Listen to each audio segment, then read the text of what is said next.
The phraseology of the liberals that the media has picked up is to call carbon pollution. Because if they say a carbon tax, if they say an energy tax, we all know exactly what that means. If they say a carbon tax, we can sort of figure it out. But when they say a price on pollution, well then it's not a tax and we have to be rid of pollution. Everyone hates pollution. Pollution's bad for you. Please keep that pollution away from my baby. I hope that pollution's not in my air.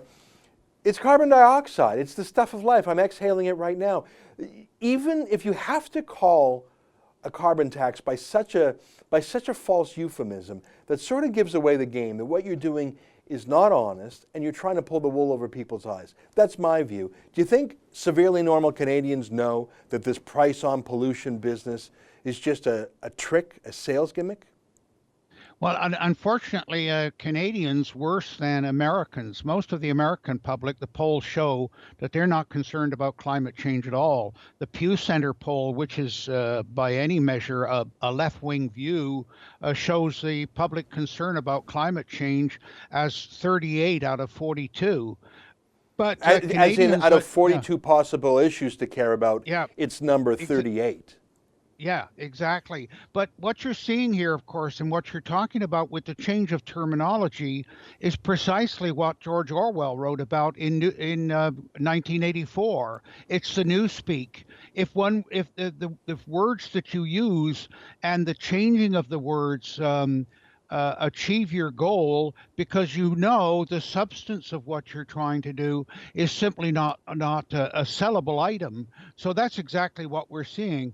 And it happened, of course, the largest one, which the public did identify but didn't really understand, was the switch from global warming to climate change that occurred back in about 2003 when the CO2 continued to go up, but the temperature stopped rising.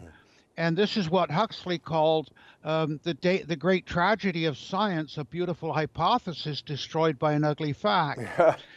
Now, what's going on, of course, is that by using these changes in terminology, they expose the lies.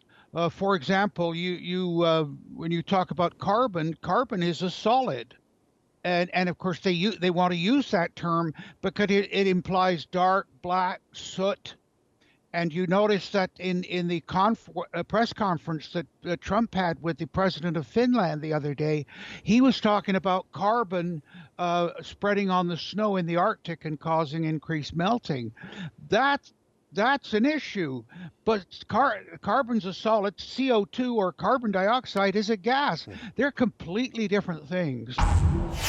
That's an excerpt from my daily TV show, The Ezra Levant Show. Normally it's behind a paywall, but I thought you'd like this video, so we put it on YouTube.